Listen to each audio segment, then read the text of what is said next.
অমিতেশবাবুকে হত্যা করে শেষ পর্যন্ত ধরা পড়ছে রঞ্জিনী। সম্পূর্ণ জানতে ভিডিওটিতে একটি লাইক করে দেখতে থাকো। গল্পের শুরুতেই দেখা যায় যে রঞ্জিনী অনেকটাই ভয়ে ভয়ে রয়েছে, লুকিয়ে লুকিয়ে বড় মার কথা শুনতে থাকে।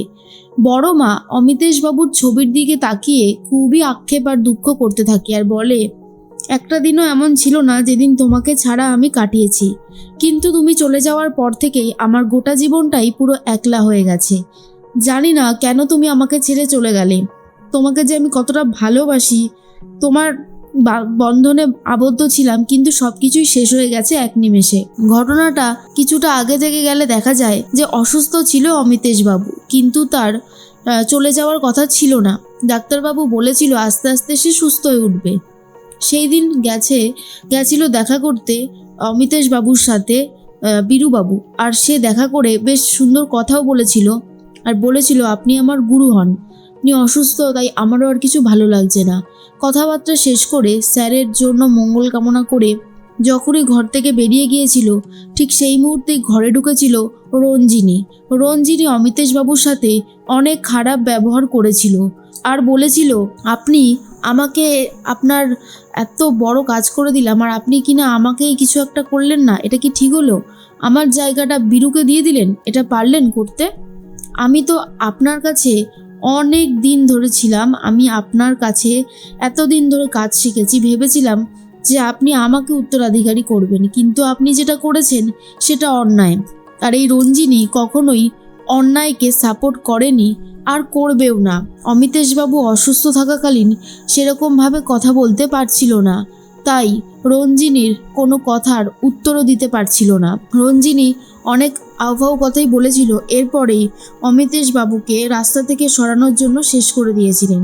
আর এই ভয়টাই তাড়া করে বেড়াচ্ছে রুদ্রপুরে আসার পর থেকে রঞ্জিনী ভাবে, একবার যদি এত পুরনো কথা সবাই জানতে পেরে যায় তাহলে যে আমি পুরোপুরি শেষ হয়ে যাব। না, আমি কিছুতেই শেষ হব না, কিছুতেই আমি শেষ হতে পারবো না। যেভাবেই হোক ব্যাপারটা যাতে সামনে না আসে সেই চেষ্টাই আমাকে করে যেতে হবে, আর সেই চেষ্টায় চালিয়ে যাচ্ছে রঞ্জিনী। এর মাঝখানে দেখা যায় শাওন তো চলে গেছে বড় মার সাথে দেখা করতে আর বলে, দিদুন আমি রেডি আছি, এবার তো আমরা বেরোবো। তখনই শাওনকে দেখে বলে, হুবহু তোমার মায়ের মতো লাগছে তোমাকে দেখতে, চোখ সরানো যাচ্ছে না, খুবই সুন্দর লাগছে শাওন, আজ তোমার চোখগুলো দেখে মনে পড়ছে আজ নন্দিতা যদি থাকতো। এরপরেই শাওন বলে, আমার মায়ের কথা কিছু বলো না, আমার মায়ের কথা শুনতে খুব ইচ্ছে করছে।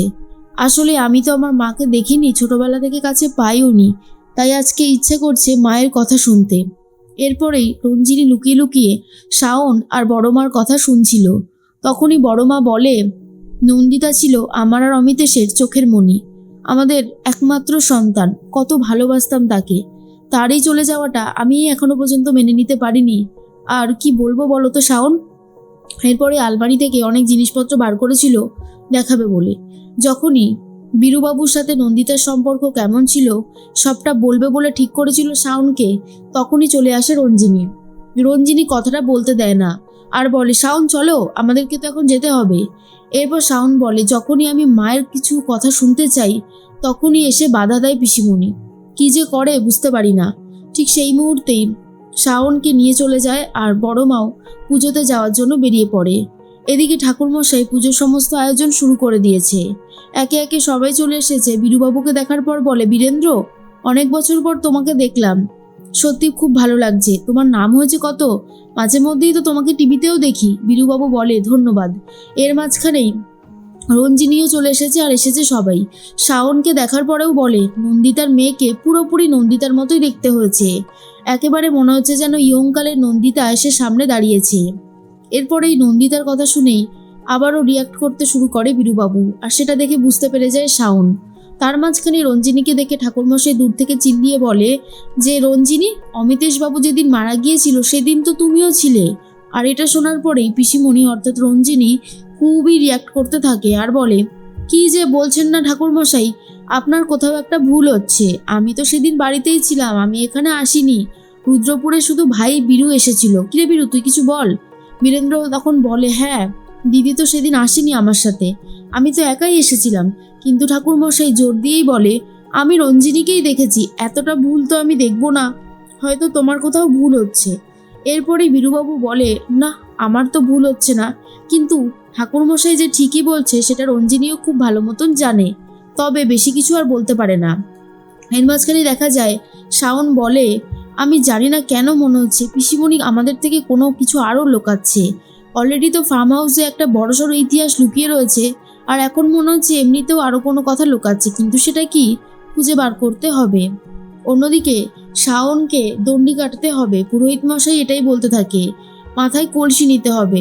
তখনই শাওনের দিদুন বলে, ঠাকুরমশাই প্রতি বছরই তো একই নিয়ম মানা হয়, আসলে এবছরে আমার নাতনিটা এসেছে, যদি নিয়মের একটু এদিক ওদিক হয় তাহলে কি খুব খারাপ কিছু হবে? আসলে শাওন কি পারবে?